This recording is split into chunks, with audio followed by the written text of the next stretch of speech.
મહેસાણાના નસબંધી કાંડ મામલે મોટા ખુલાસા સામે આવી રહ્યા છે। મહેસાણાથી લાવેલા પુરુષોને અડાલજ આરોગ્ય કેન્દ્ર ખાતે ઓપરેશન કરવામાં આવ્યું।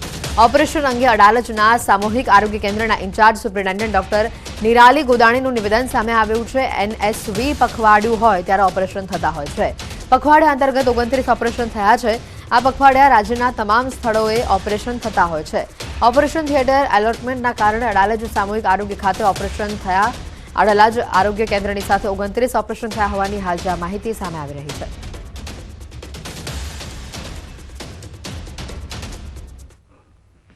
મહેસાણામાં નસબંધી કાંડ જે છે તે થયો હતો અને તેના દર્દીઓને અડાલજ ખાતેની જે સામૂહિક આરોગ્ય કેન્દ્ર છે ત્યાં લાવવામાં આવ્યા હતા। અહીંયા ઓપરેશન માટે લાવવામાં આવ્યા હતા। આપણી સાથે ઇન્ચાર્જ સુપ્રિન્ટેન્ડન્ટ નિરાલીબેન ગોદાણી છે, તેમની સાથે વાત કરીશું। બેન, કેટલા દર્દીઓ આવ્યા હતા, ક્યાંથી દર્દીઓ આવ્યા હતા અને શું સ્થિતિ હતી? એટલે આ જે પેશન્ટની વાત છે એ 29 નવેમ્બરે એમનું ઓપરેશન થયેલું છે। એ દિવસે 16 પેશન્ટનું ઓપરેશન થયેલું હતું અને તો બહારથી આવેલા હોય, જે મપવ હોય મેલ હેલ્થ વર્કર, એ એમને લઈને આવે, એમનું જે બી ચેકઅપ હોય બધું, કન્સેન્ટ પેપર બધું એ એમના પીએચસી લેવલે બધું કરાવીને જ આવે। અમારે જે પખવાડો હોય એનએસવીનો પખવાડો, એ દરમિયાન અમારે ખાલી ઓટી પ્રોવાઈડ કરવાનું હોય, જે ઓપરેશન થિયેટર હોય એ અમારી જવાબદારીમાં આવે, બીજું અમારે કશું ના આવે જવાબદારી। અચ્છા, પખવાડિયું ક્યારે ઉજવો છો અને ઉજવતા હોય છે અને અંતર્ગત કોઈ ટાસ્ક આ વખતે પખવાડું હતું એનએસવીનું, 4 ડિસેમ્બર સુધી પખવાડું ચાલ્યું હતું। એટલે એ દરમિયાન અમારા સીએચસીમાં 29 એનએસવી થયા છે। આ ઉપરાંત બીજે કોઈ ક્યાંય ઓપરેશન થતા નથી કે અહીંયા? આ પખવાડામાં બધી જગ્યાએ થયા છે, બનાસકાંઠામાં બધી જગ્યાએ, કલોલ બી થયા છે। એટલે અમુક દિવસે અલોટ કર્યા કે આજે આ સીએચસીનો ઓટી યુઝ કરવાનું હોય, એવી રીતે અલોટમેન્ટ આવે ઉપરથી। એટલે આપનું એલોટમેન્ટ ક્યારે થયું હતું, ક્યાંથી આવ્યું હતું એલોટમેન્ટ, અને મહેસાણાથી અહીંયા કેમ લાવવામાં આવ્યા? એ તો હવે કેમ્પેન દરમિયાન જે બી અમને ખાલી કહેવામાં આવે કે આ એનએસવી કેમ્પેનમાં આટલા પેશન્ટ આવશે તમારે ત્યાં તમારે ઓટી પ્રોવાઈડ કરવાનું છે, બીજું અમારી જવાબદારીમાં કશું ના આવે। તો આમાં શું શું જવાબદારી હોય છે અને કેવા પ્રકારની જવાબદારી હોય છે? એટલે એ તો તમને કીધું મેં, ઓટી અમારે ઓપરેશન થિયેટર જ પ્રોવાઈડ કરવાનું હોય છે, એનાથી વિશેષ કંઈ નહીં। એટલે આપણે અહીંયા ઓપરેશન થિયેટર પ્રોવાઈડ કરીએ છીએ, એ સિવાય બીજું કંઈ નહીં? એ સિવાય બીજું કંઈ નહીં। અચ્છા મેડમ, અત્યાર સુધીમાં ઓલ ઓવર વાત કરીએ તો કેટલા દર્દીઓને અહીંયા આ રીતે નસબંધીના ઓપરેશન થયા છે? એમાં પુરુષ કેટલા, મહિલા કેટલા? એટલે જે મહિલાનું કોઈ કેમ્પેન નથી હોતું। જ્યારે ફિમેલ આવે ત્યારે અમે દર મંગળવારે કરતા હોઈએ છીએ, બહારથી સાહેબ આવે છે એ કરીને જાય। એનએસવીનું તો પખવાડું હતું એટલે એનએસવી થયા છે, બાકી એનએસવી એમ નથી થતા। તો એપ્રોક્સિમેટ કેટલા હશે અત્યાર સુધીમાં ઓપરેશન આપણી અહીંયા સંસ્થામાં કેટલા થયા હશે? એ તો કહું છું, આ વર્ષે 29 થયા છે આ પખવાડામાં। ખાલી પખવાડિયામાં 29 થયા, એ ઉપરાંત બીજા ક્યાંય નહીં? ચોક્કસથી તો 29 જેટલા ઓપરેશન જે છે તે થયા છે અને અહીંનું જે સુપ્રિન્ટેન્ડન્ટ છે તેમનું કહેવું છે કે અહીંયા ઓપરેશન થિયેટર જે છે તે પ્રોવાઈડ કરવામાં આવે છે। એટલે કે લોકોની માંગણી હોય છે અને માંગણી આધારે જે ઓપરેશન થિયેટર નક્કી થતા હોય છે ને ત્યાં તેને લઈને આવવામાં આવે છે। એ જ અંતર્ગત મહેસાણા જે દર્દીઓ હતા તેમની માટે ઓપરેશન થિયેટર જે છે તે અડાલજ કેન્દ્ર જે છે તે નક્કી થયું હતું ને ત્યાં 29 જેટલા દર્દીઓને લાવવામાં આવ્યા હતા ને તમામના ઓપરેશન જે છે તે અહીંયા થયા હોવાની વાત જે છે તેમના મુખેથી સાંભળવા મળી રહી છે। હરીશ શર્મા સાથે ગૌતમ શ્રીમાળી, ન્યૂઝ 18 ગુજરાતી, અડાલજ, ગાંધી। આગળ વધીએ સમાચારોમાં તો રાજ્ય સરકાર પ્રસ્તાવિત જંત્રીમાં ભાવ વધારા સામે વિરોધના સૂર યથાવત છે। ક્રેડાઈ બાદ હવે રાજકોટ બિલ્ડર એસોસિએશન પણ લડી લેવાના મૂડમાં જોવા મળી રહ્યું છે। રાજકોટ બિલ્ડર એસોસિએશન અને તેની સાથે જોડાયેલા અન્ય એસોસિએશનના હોદ્દેદારો અને સભ્યોએ વિશાળ મૌન રેલી યોજી અને જંત્રીમાં સૂચિત ભાવ વધારાનો વિરોધ નોંધાવ્યો। બહુમાળી ભવન ચોકથી કલેક્ટર કચેરી સુધી આ મૌન રેલી યોજવામાં આવી અને જેમાં 10,000થી વધુ લોકો જોડાયા। રેલી બાદ કલેક્ટરને આવેદનપત્ર પાઠવવામાં આવ્યું, જેમાં અલગ અલગ 17 મુદ્દાઓને ટાંકવામાં આવ્યા। સરકારે નવી જંત્રીમાં સૂચવેલો ભાવ વધારો બાંધકામ ઉદ્યોગ માટે મરણોત્તર સમાન હોવાની રજૂઆત કરવામાં આવી તો કલેક્ટરે પણ કમિટીને મળનાર તમામ વાંધા અરજીઓ સરકાર સુધી પહોંચાડવામાં આવશે તેવી બાંહેધરી આપી હતી।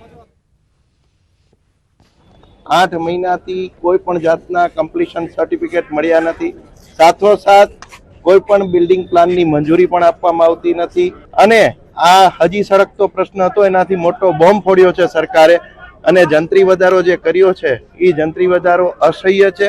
રાજકોટની પ્રજા કોઈ સંજોગોમાં ખમી શકે એમ નથી। નિર્ણય યોગ્ય હોય, લાગતું હોય કે યોગ્ય છે તો પણ એના માટે સમય જરૂરી છે। 5 થી 7 વર્ષનો સમય આપવો, બિલ્ડરોને વિકાસ માટે જરૂરી છે. આટલા વર્ષોથી ચાલતી આ સમસ્યાને આવી રીતનો મોટો એટેક આપે એ ઘણું ગેરબંધારણીય છે. બસ જે પ્રકારે સરકારે જંત્રીમાં દરમાં વધારો કર્યો છે એ દરની અંદર જે સમય એક તો પહેલાં આપે તો સમજીને લોકો પોતાની રજૂઆત વ્યવસ્થિત કરી શકે અને જે કાંઈ આના માટે તજજ્ઞો છે એનો અભિપ્રાય, પબ્લિકનો અભિપ્રાય એ જોયા પછી સરકાર એમાં નિર્ણય લે, સમાજલક્ષી નિર્ણય લે એવી સરકારશ્રીને વિનંતી છે. અત્યાર સુધી રાજકોટમાં લગભગ 150 જેટલા વાંધાઓ આવ્યા છે અને એની ઊંડાણપૂર્વક તપાસ કરવામાં આવી રહી છે.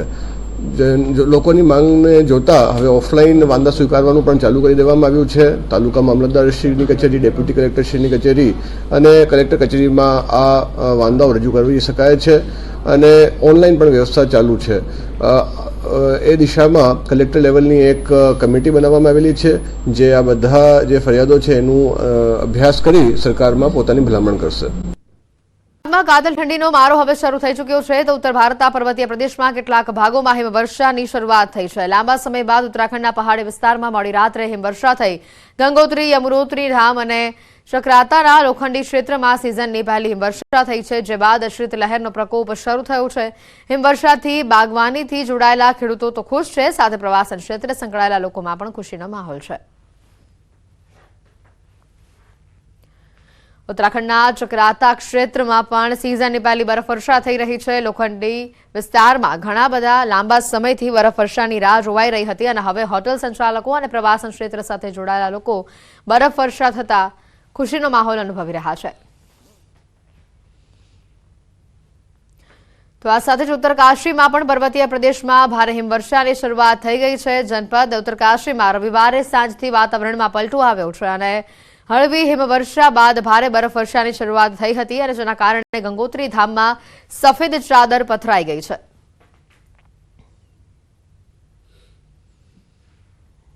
પ્રદેશના લાહોલ ઘાટીમાં પણ સિઝનની પહેલી બરફવર્ષા થઈ હતી. ઘાટીમાં વાતાવરણને કરવટ બદલતા મોસમ અલગ જ અંદાજમાં જોવા મળી રહ્યું છે. ગઈકાલે બપોર બાદથી ઘાટીના ઘણા ભાગોમાં બરફવર્ષા શરૂ થઈ છે અને તેના કારણે સમગ્ર વિસ્તારમાં શીતલહેર પ્રસરી ગઈ છે. તો શિમલાના હવામાન વિભાગે પણ 11 ડિસેમ્બર સુધી બરફવર્ષાની આગાહી કરી છે.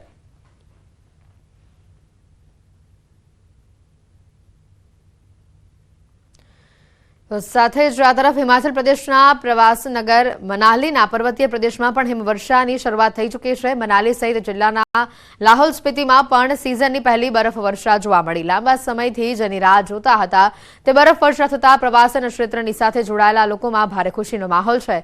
ઘાટીમાં હિમવર્ષા થતા રોડ પર લપસવાના બનાવો પણ વધી રહ્યા છે અને જેના કારણે વાહન ચાલકોને પણ મુશ્કેલી પડી રહી છે.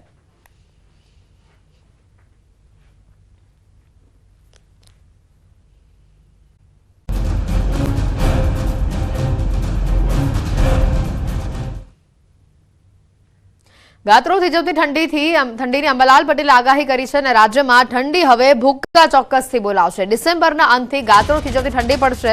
અરબ સાગરના લો પ્રેશરની જોરદાર અસર થશે. 16 થી લઈને 22 ડિસેમ્બર વાદળછાયું વાતાવરણ રહેશે. ઉત્તર ગુજરાતમાં કાતિલ ઠંડી પડશે. મહેસાણા, બનાસકાંઠા, સાબરકાંઠામાં તેની અસર જોવા મળશે. અરબ સાગરની સાથે બંગાળના ઉપસાગરમાં પણ લો પ્રેશર સક્રિય થઈ શકે છે. તો આ તરફ બનાસકાંઠાના ડીસામાં પારો 10.6 ડિગ્રી પર પહોંચ્યો. ગઈકાલથી આજે 1.8 ડિગ્રીનો ઘટાડો નોંધાયો હોવાની માહિતી છે. ઉત્તર ગુજરાતના ભાગો, જેમાં મહેસાણાના ભાગો, બનાસકાંઠાના ભાગો, સાબરકાંઠાના ભાગો અને પંચમહાલના ભાગોમાં કાતિલ ઠંડી પડવાની છે. ડિસેમ્બરના અંત સુધીમાં કાતિલ ઠંડીના રીતે ગાત્રો થીજવતી ઠંડી પડવાની શક્યતા રહેશે. જાન્યુઆરી માસમાં પણ ગાત્રો થીજવતી ઠંડી પડવાની શક્યતા રહેશે. તારીખ 16 થી 22માં રાજ્યના ભાગમાં વાદળો આવવાથી અરબ સાગરમાં લો પ્રેશર બનવાની શક્યતા રહેશે. બંગાળ ઉપસાગરમાં પણ એક લો પ્રેશર બનશે, જેની સંયુક્ત અસરના કારણે દક્ષિણ ગુજરાત સુધીમાં વાદળો આવી શકે, વાદળો આવે અને ક્યાંક છાંટા પડી જાય તેવું પણ હવામાન ડિસેમ્બરના અંત સુધીમાં જોવા મળે અને જાન્યુઆરીની શરૂઆતથી કડકડતી ઠંડી પડવાની શક્યતા રહે. રાજકોટના ધોરાજી માર્કેટયાર્ડમાં ડુંગળીના પૂરતા ભાવ ન મળતા ખેડૂતોમાં નારાજગી વ્યાપી છે. માર્કેટયાર્ડમાં ખેડૂતોને પ્રતિમણ ડુંગળીના 200 થી લઈને 600 રૂપિયા સુધીના જ ભાવ મળી રહ્યા હોવાનું ખેડૂતો જણાવી રહ્યા છે.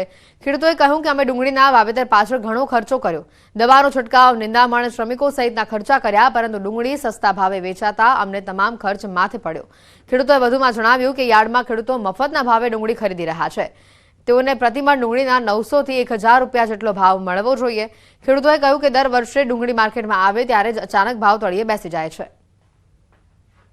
હું આ ધોરાજી માર્કેટ યાર્ડમાં ડુંગળી લઈને આવ્યો છું, પણ અમને વાવેતર 2 વખત કર્યા છે, પણ અમને પૂરતા ભાવ પહેલા શરૂમાં કેટલા 1100 રૂપિયા, 1000 રૂપિયા, 900 રૂપિયા આવતા, એને બદલે અત્યારે 500 રૂપિયાની રાઈસમાં વેચાય છે. હાવ મફતના ભાવમાં વેપારી લઈ લે છે. 600 રૂપિયા જેવા ભાવ થાય, ઊંચામાં ઊંચા 200 રૂપિયાથી ચાલુ થાય છે, 200, 300, 400 ભાવ 800 થી 1000 રૂપિયા મળવા જોઈએ ભાઈ, ઓછામાં ઓછા. કયો મોંઘવારી પણ ખાતર, બિયાણ, મજૂરી બહુ મોંઘવારી છે. અને 2 દાણ તો વાવવી પડી હતી, વરસાદ અવાર બહુ થયા હતા.